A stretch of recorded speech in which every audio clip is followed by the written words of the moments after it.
pretty good Robin Williams impression. Care to do that again on camera? Oh, it was just, hey, that's all you need. Hey. And just do a whole bunch of like silly things. I have a little story. I got a story. A little story from your little noggin. Now, I don't know if this is a sad story or a happy story. I think it kind of ends up being a happy story. But like, okay, it was one of those days. One of those days. Hashtag. Hashtag Limp Biscuit or whatever. Okay, don't know the reference, but okay. So it was just one of those days like I just wanted to stay in bed, but I rolled out anyway, kind of begrudgingly so. Didn't feel like kind of going to work, but I had to. Was tying my shoelaces and like the shoelace broke. You know what I mean? And then I had like, whoa, that's a certain type of curse, honestly. yeah. I'm late, and so I gotta like relace a shoe. Are you fucking kidding me? Yeah, I've never had to like literally relace a shoe because it. What happened to you? Yeah, what and happened to you? and then outside the apartment we have these pigeons that are like living above the landing who are just shitting all over the place. There. And the pigeons are still there. They're just shitting all over the fucking place. The pigeons did that to your shoe. Yeah, then like some old lady cut in front of me online at the bus stop and everything like that. So it was just like it was already like I had been out of the house for less than 5 minutes and I was already at my wit's end kind of thing. You know what I mean? I was already like ready to just like go back home, crawl under the sheets in my clothes, and just call me when the sun is down and up again. And then the bed breaks, right? Yeah, exactly. And the bread, yeah. There was like an earthquake the night before and all this kind of stuff. So it was just like maybe that's why I was like I was a nerve ending. And then I'm on the bus. Like I can't even find like a podcast to listen to. I had listened to all the one. There's no like new one that dropped. You know? And so like I'm leaning. I'm just like just anything. I'm not even gonna listen to anything. I'm just gonna just stare out the window. I lean up against the window, and I'm like leaning out. But I'm like just looking at like traffic go by, and the windows all kind of like fogged up because of the atmospheric difference from the outside to the inside, right? So the windows are all steamy on the public bus commuting to work. Yeah, and it's like the heater are on, and it's not hot enough to have the heaters on, and it's like everything's just compound. And I'm just like I'm hearing like the little mini violin. Turns out there's just like a child prodigy on a violin behind it. Anyway, like, could you? The irony is too thick with this one. Could you put the violin away? He's very tiny. Yeah, she's really tiny. And then I'm looking out the window, and through like the fog, like sometimes like on a disgusting window, you'll see like marks of people who've like touched the window beforehand and stuff like that. And gross, right? Or like you'll drive down the highway and some kids just going like fucking to town on the window, like nom. That's so sick. Just gross. So I'll just look at the window, and someone had like used their finger to like draw something in the window last time it had fogged up. So now that it was fogged up again, I was like re-seeing their art as it like reappeared. You know what I mean? Ooh. Yeah. Yeah, and then this is the climax here of this riveting story I've been telling you. It says FUJ on it. He even got the mirror finish right. More or less. Somebody had like drawn a little like it was like doot. They drew like a little sad face. Oh, get out! It was just like two dots with the eyes and just a little frown. Normally people like draw like a happy face in a smoky window. Not today. But they drew like a little sad face in the window, and I'm like just looking out, and then the fog comes in, and then this image just like appears before me. And then I just started laughing. Old God. I just started like laughing to myself. Like it was enough to like make me just feel like this is just ridiculous. Like I had broken through, like just like this sucks so much. And then I'm seeing this like sad face, and I'm like, okay, that's pretty funny. Like a bad movie that became good. Yeah, well done, universe. You pushed through. So in the end, is that a happy story? I don't know. No, you picked the right seat, I think. So what I just did there essentially is by telling a story, I went through a whole lot of things that I did during the day and a whole lot of events that for me started very early, and by the time I got this to the foggy sad face on the window, that was like a good like hour and a half of my life that I told in a bit 5 minutes. So in a way, Yep. I see where you're going. This is in Yep. a way, is it a preamble to the theme that we're talking about today, which is Montage. We're gonna need a montage. we're gonna need a montage. Even Rocky had a montage. Yeah, we're talking about the montage, and no, it's not a form of cheese. No, it's not a Oh. mountain. It is not a mountain in New England. That's a montage. That's a montage. A montage. The montage. Okay, so what's a montage? Define it. I'm actually taking all of these from the actual song from South Park and Team America. Yeah. my God. When you gotta show a little bit of Show us the progression. passage of time. Show a lot of things happen at once. Remind everyone what's going on. Remind everyone what's going on. Yep. With every shot, show a little improvement. To show that would just take too long. Yes. And anything, if you want to go from just a beginner to a pro, you need a montage. Yes. Webster's dictionary has a production of rapid succession of images in a movie to illustrate an association of ideas. A literary, musical, artistic composite of juxtaposed, more or less heterogeneous elements.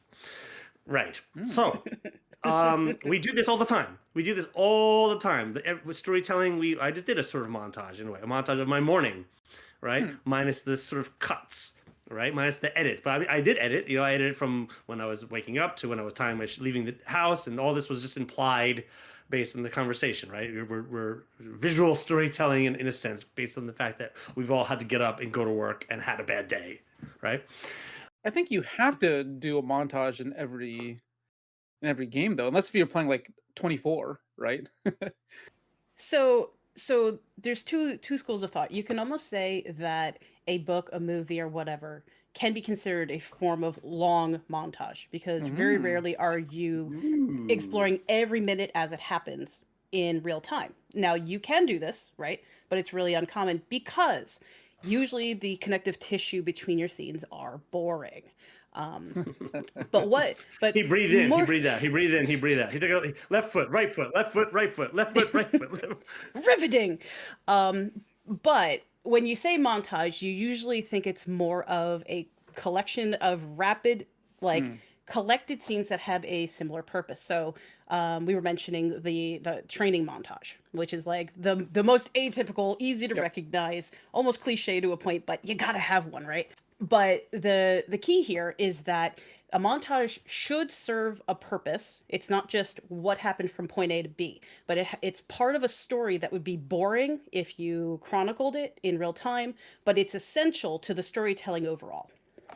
Okay. So then I think I'm doing montages wrong then. Oh, how are you doing? Because, well, for me, a montage would just be like, okay, we're going from point A to point B, but just telling them what's happening on the way between them.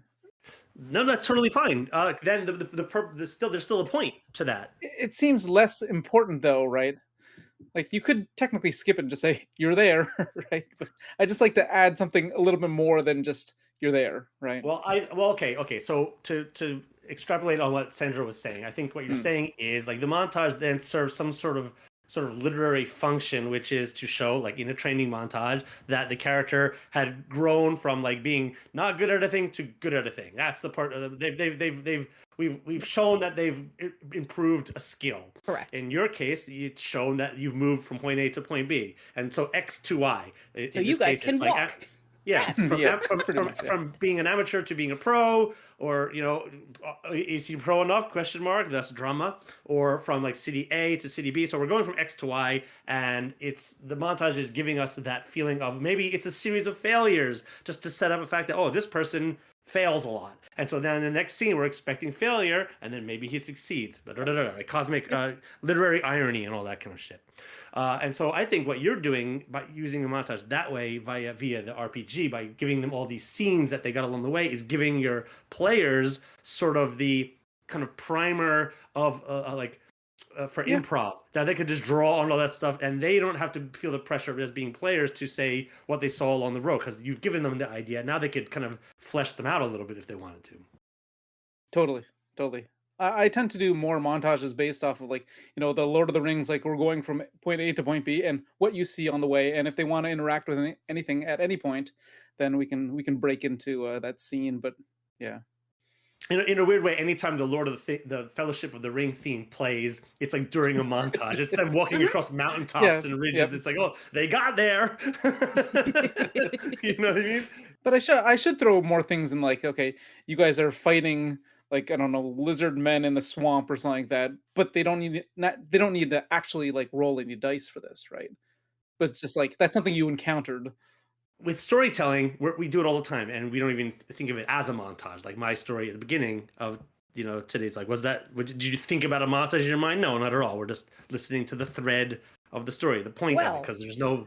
Go ahead. actually, to me, at least when I'm trying to determine if I'm actually just making a series of scenes or something that is potentially a montage, and this is something that helps tidy up sometimes what you're actually trying to do. Montages tend to have a thematic element Mm. to the separate things. So in Jay's case, it was the morning ritual.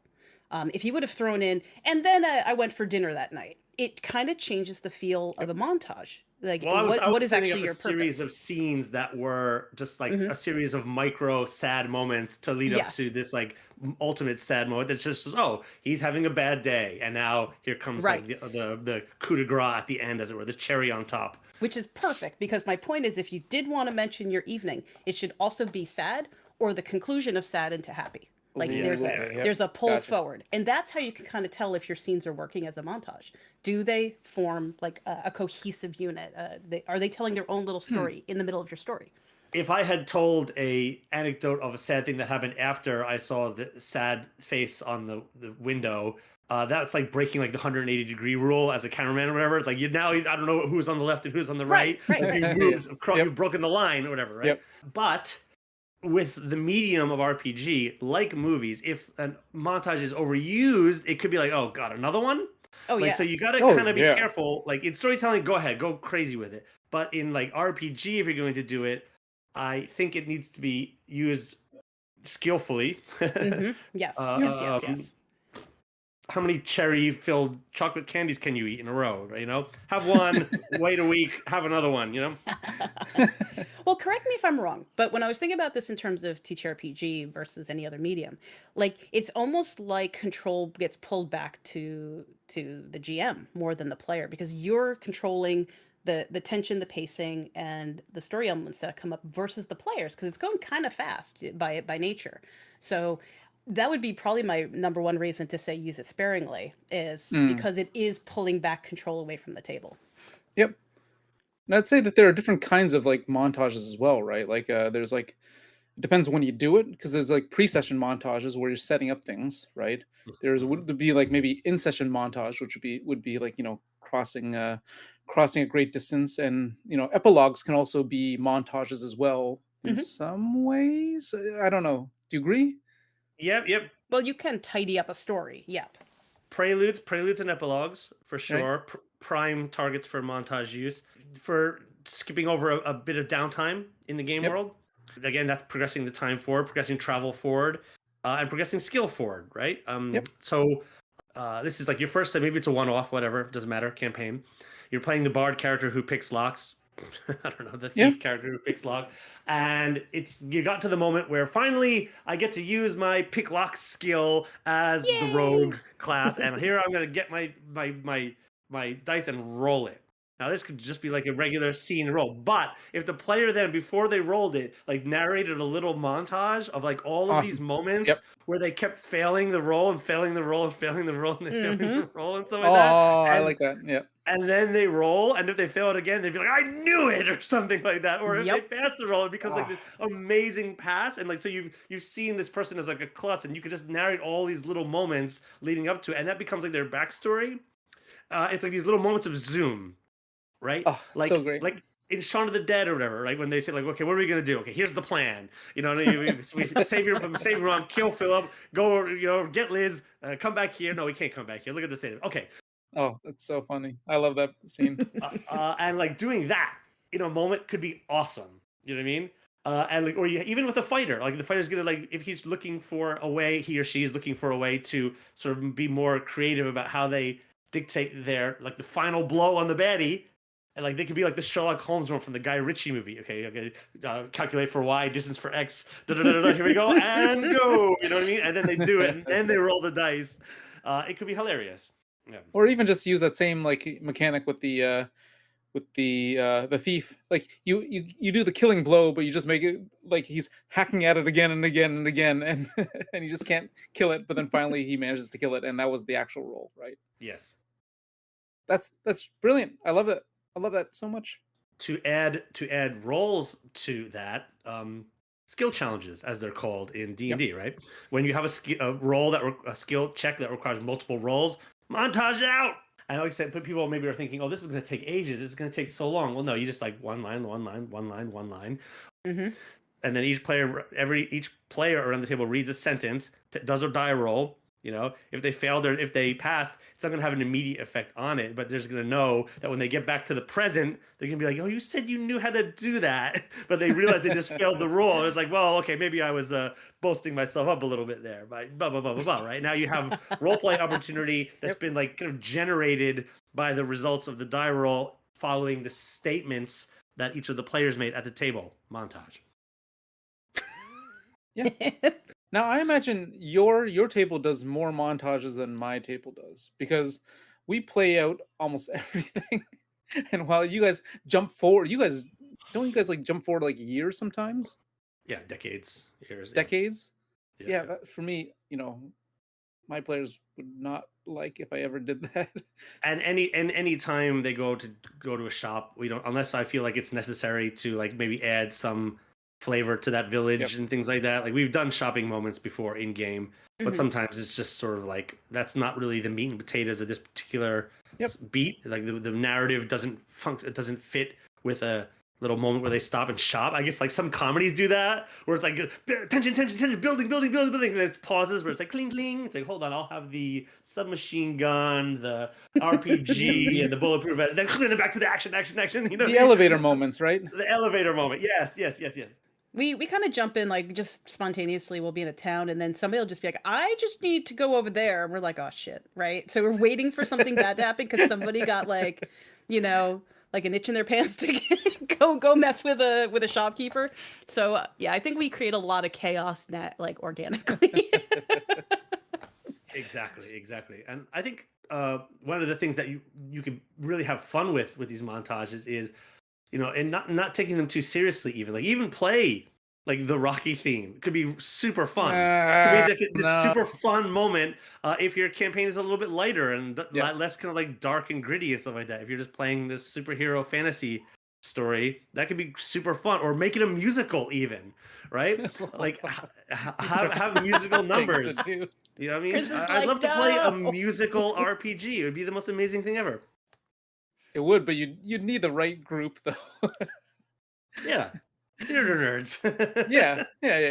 Our group is for rent. God.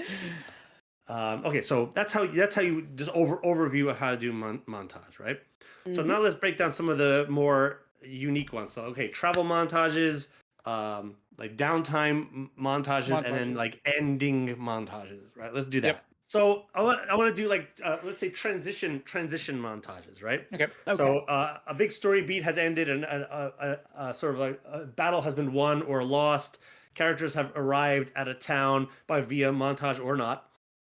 Maybe if you use the montage together, you wouldn't want to use the montage directly afterward. But showing the things that had happened during the thing that had just happened that the characters did. The characters had just made it out of the dungeon.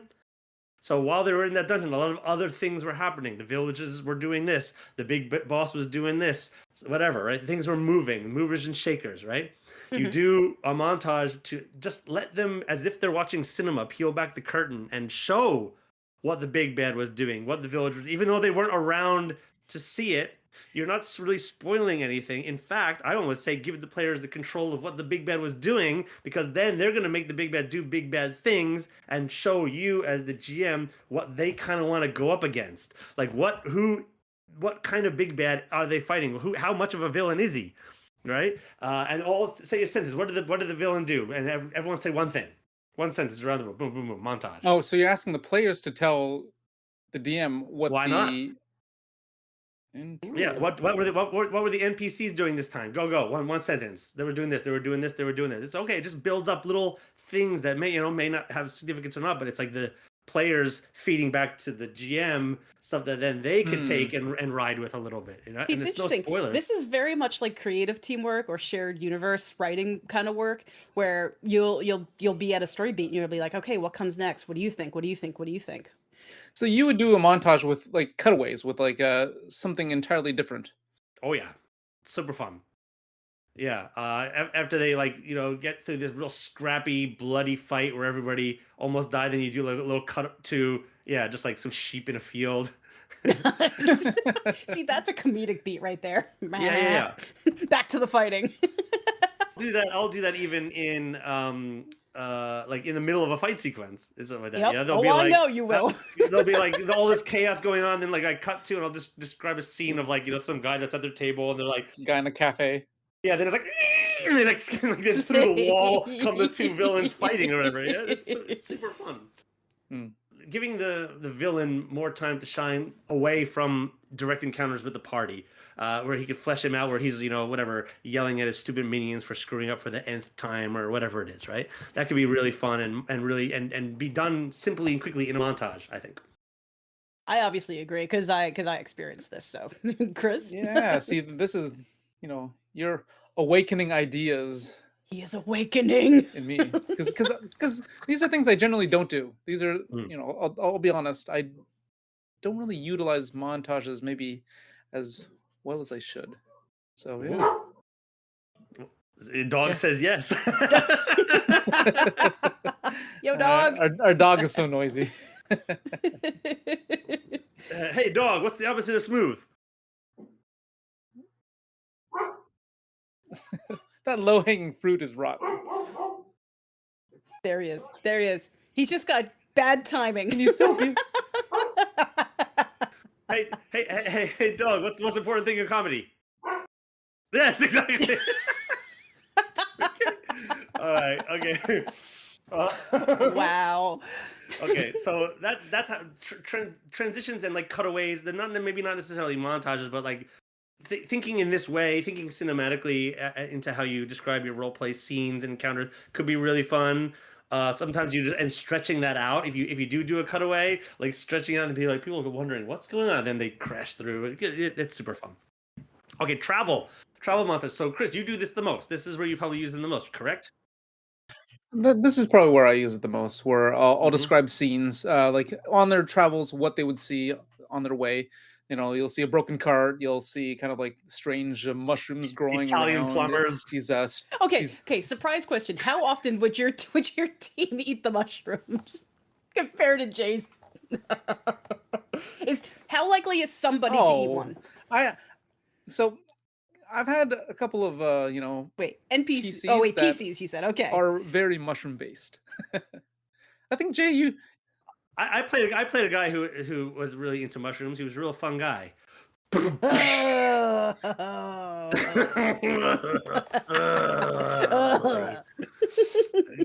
on, really? What are you still doing here? Olive oil. Me and Mr. Underwood have gone. We're on a eloping. God, does he know?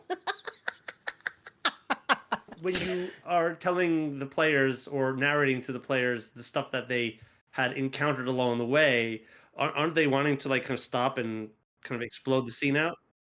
Oh, definitely. And I allow it. So whenever they have that draw to something, I will just say, okay, yeah, what would you like to do? And I'll have them describe what they want to do, right? You see a Cracker Barrel off the highway. Yes! Drive past it. Yeah, sure. Hey, I'm down. Step I'm on down the accelerator. for Cracker Barrel. I'll be honest though, I've never been to one. I've only seen I don't pictures. think they're really up here anywhere. I've only been to one in North Carolina when I was living there for a couple of years. I'm not a fan of restaurants that sell tat at the register. You know what I mean? But yeah, when I create these like montages, sometimes I will have scenes already already planned, kind of like interesting things that they can interact with, Like things in the waiting area of a Cracker Barrel. right?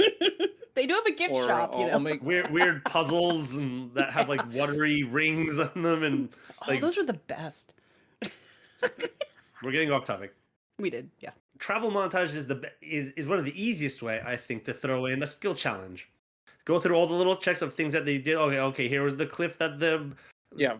barbarian had to help everybody up. Here was the little maze of brambly, ghostly cacti that the ranger had to navigate everyone through, and just go all through these little moments and have everyone make little rolls.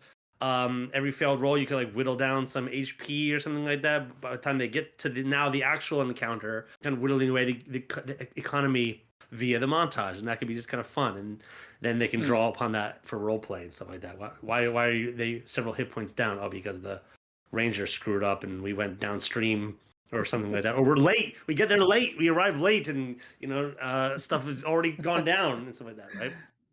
So yeah, that. Yeah, I feel like there should just always be like amongst like above many other things in a campaign that you're planning, there should still always be a purpose, whether it is to set up a trap, whether it is to whittle down the hit points, like Jay was saying, whether it is discovery. I think more than other situations that can be a bit more improv-y, have a purpose for something that could be boring if you let it drag on. Well, this is how GMs can give that sort of improvisational hook to the players, such that they don't just go off the rails with it. You say, okay, tell me how you've improved as a rogue to now unlock this crazy chest that you're now about to try. Tell me what the villain did all the way up to this point to get you guys so angry with him. Tell me, and then just give them a little sort of byline that like sets that's the purpose of the scene, and then they do that, and now everything should be like, tell me how Rocky got stronger before the battle, with Apollo Creed. It sounds like a corporate yearly review. Tell us why you deserve to work here next year. Oh, I got the disappointed look from Jay. Tell me why your character dies next week. Oh, not again! Because she made a foolish decision tonight. If you actually do that, Don't do that. Feel so bad because it's all in the dialogue. That doesn't give you plot armor if you make careless decisions. No, I damn well know. Because I'm worried about killing your character that that I'm not going to, so you're gonna make like crazy moves. No, don't think about that. Of the group, I'm not the one who makes the crazy moves. I don't jump through portals into gelatinous goo cubes. into gelatinous goo cubes. Yeah. All right. Well, let us take a quick break, and we'll be back to talk more about the montage.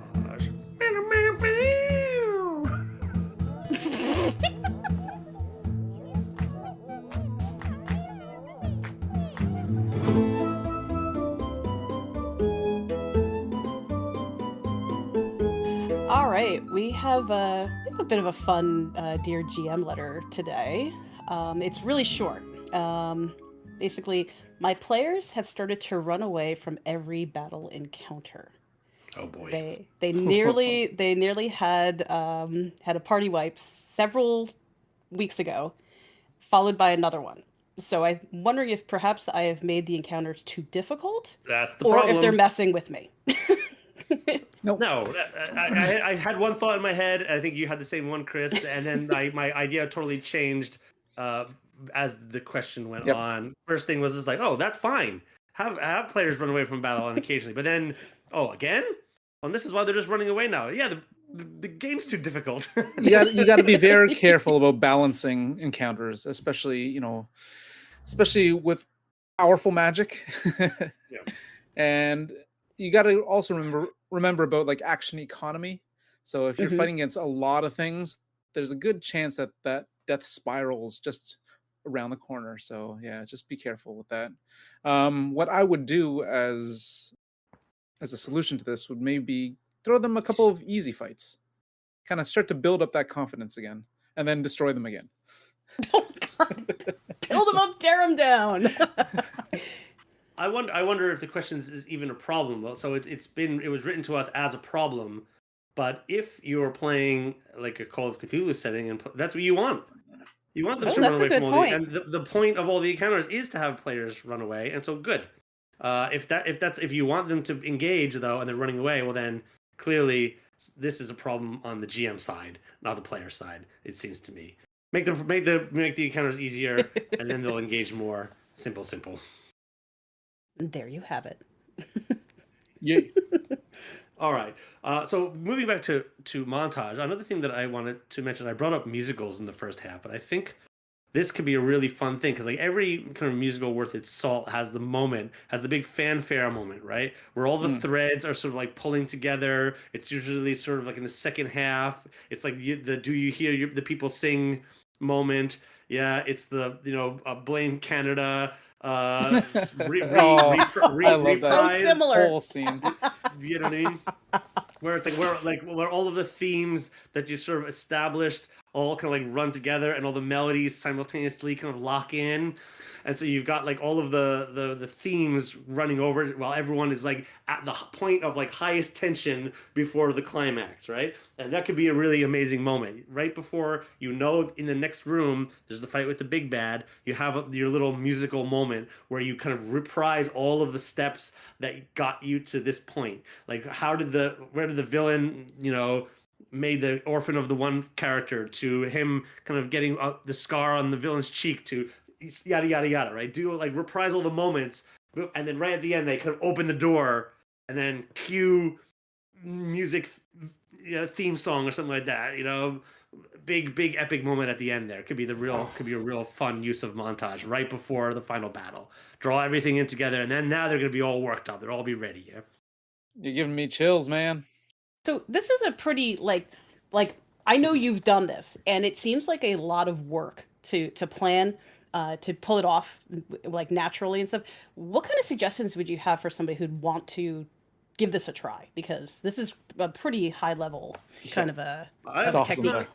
I'm not sure if you're going in and you're just playing the game for let's kill some monsters and go, then maybe this is just not in your wheelhouse and it wouldn't work. But if you're playing a narrative game and every time you come back to the table, you know instinctively where your characters have gone to and where they might be going, because it's not pretend. You have to roll dice to see if they succeed or not. Then that's always just in the background, and so you're just bringing it back to the foreground for a moment to sort of like as a reminder in the process of not a sort of like talking as players across the table as to the things that you've done, but putting it as like a narrative visual moment in the game, right? So in that way, it's not, and you could even kind of draw on some things that didn't happen in the same moment. Like, okay, there was you had the fight 2 sessions ago where they killed like the mini boss or something like that, to whatever, use video game logic. But then you kind of go back and you say a thing that like, oh, that they clutched from it, and like now there's like a new element that would have been there the whole time, but you're just creating it now in the montage moment, right? It's kind of funny because I would try to plan it the almost a different way, where I would have maybe like X amount of scenes set out that I want to find, and when I find them, write them down, and then play it through that way. So, like, if you go into someone's backstory and there's a very intriguing line, and then write that down, and then I can throw it there right before they open the door, right? Mm-hmm. So, I'm thinking, Well, that's a good way. Have everyone write down something, and then you can give it to them, and then you unfold them, and it could be a good reveal moment. Yeah. This is such great plotter versus pantster versus hybrid conversation, but in know. TTRPG version. Yeah. It's the photo album, photo montage, like at a wedding or something like that, right? Like this is the point Not of it. the It's slides. memory lane or something like that. Yeah. One of my games that has just come out on Kickstarter last year is Development Hell. The ending of the game is sort of watching the game that you had just created, watching the story that you've developed, a la kind of a slideshow, a la a storyboard art. And so then it's fun, even though you've made them all along the way, it. Now seeing them all together creates a new feeling, Yep. and I think that's what you do in this situation. Yeah. So is it difficult? I guess if it is, do what Chris said and have the players all write down. If you know you're going to use that device before the big battle before the session, have everyone write down some of their favorite moments on index cards or something like that, and then don't tell them why. and then bring them out in that moment narratively, and it could be like this, whoa, yeah, epic moment kind of thing, right? And then you kind of interlace them, and that would Yeah.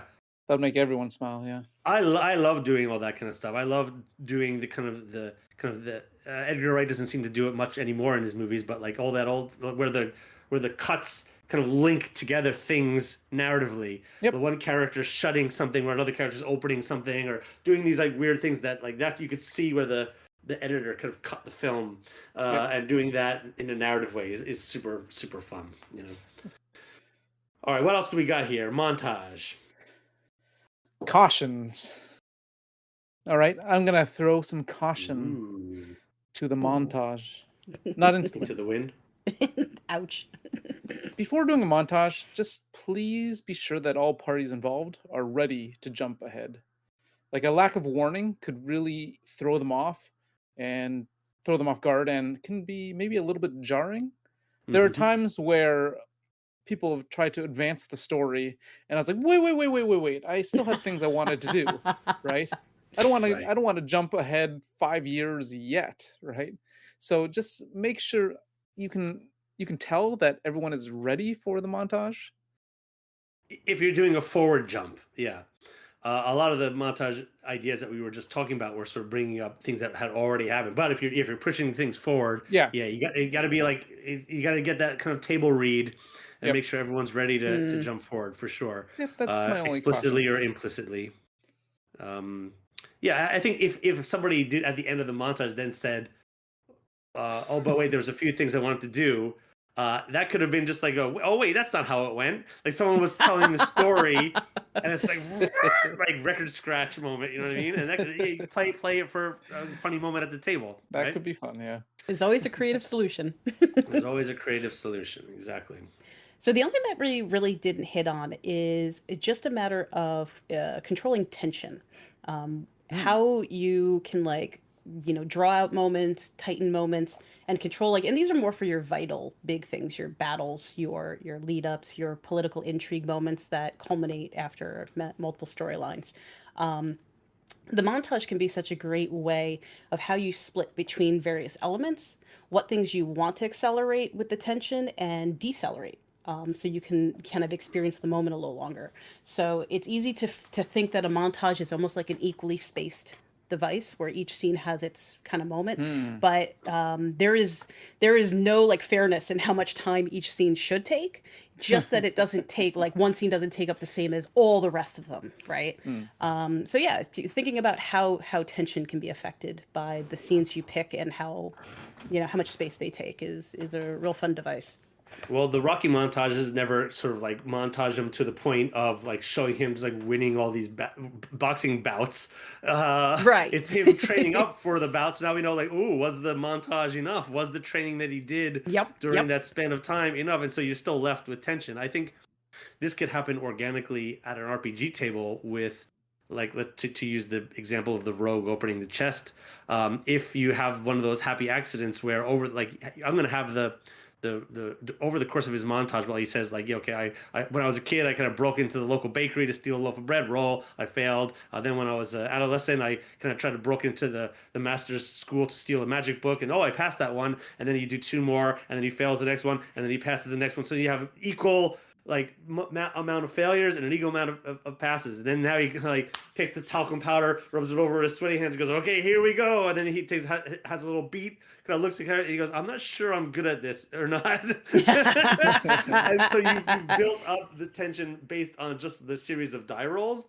Let's say he succeeded with all of them. Well, now you have a different tension if he fails, which could be fun. But so the mechanics of the rolling will help to knead out an organic type of tension if you're adding rolls to the montage and stuff like that, right? Yep. Well, I say with the Rocky montage, you splice in the opponent's montage as well. Ooh. He's watching TV, eating bonbons, picking out what beanbag chair he wants. No, not that one. That's hilarious. That's a funny twist on that.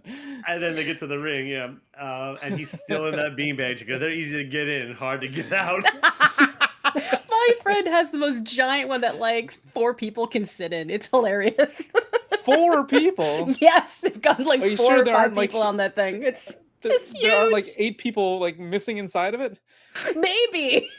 But it's hilariously. It's so comfortable too. Beanbags. Oh, here we go. Here we go. If I Go ahead. if I walked into the house and somebody had a beanbag chair, I would just turn around and walk right out. What? I don't know. This thing's almost I like a can't be statement friends with this piece. person. It's Yeah, so big that it's kind of great. yeah. It's like when I was a kid and saw like Tom Hanks the movie Big, and I saw his apartment. I mean, that place in New York City is an amazing place, but like how he decks out the apartment. Like as a kid, I was like, "This is the best thing ever." But as an adult, I'd be like, Yeah. "I can't live here. I Yeah, can't no, live no, here." no. But anyway, yeah.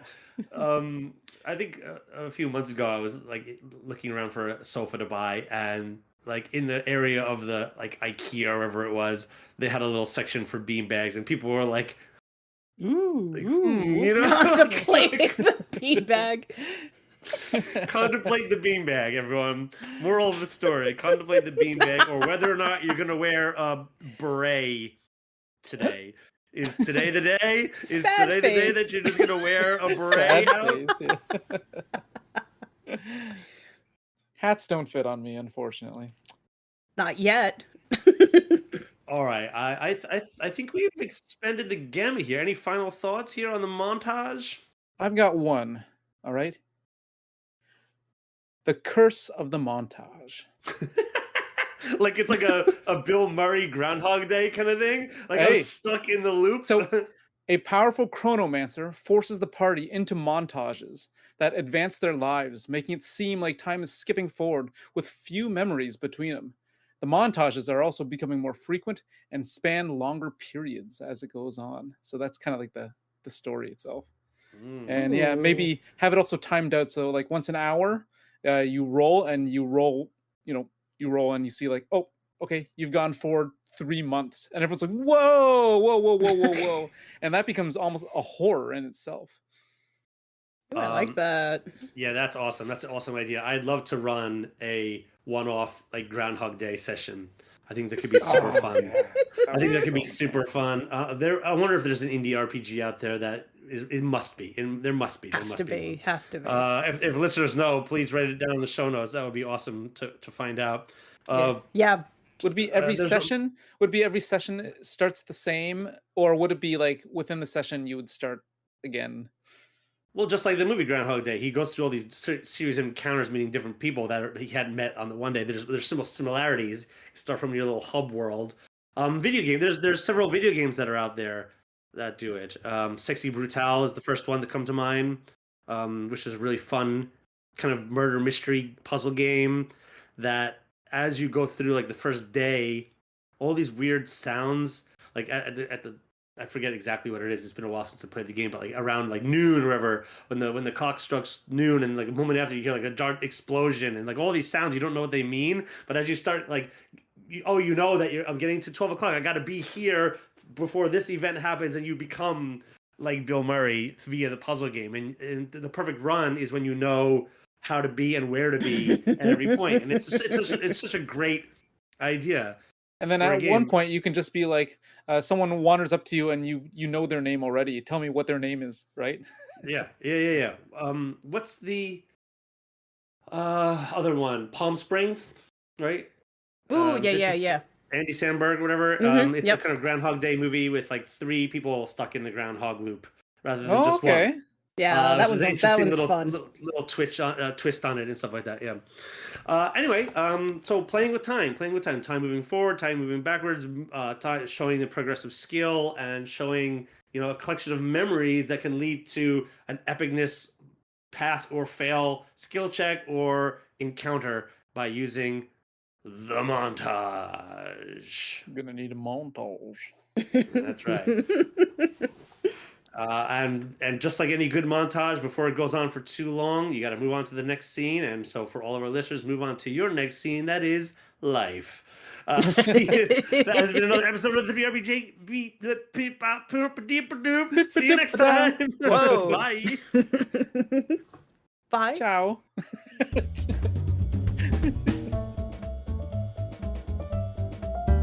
3RPG Podcast is produced and performed by Sandra Rosner, Chris Takasaki, and Jay Underwood.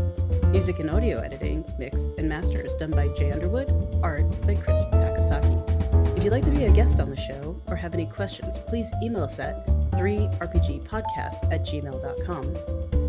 If you'd like to support the 3RPG Podcast, please visit our Patreon or visit our website at www.3rpg.com. That is THREERPG.com.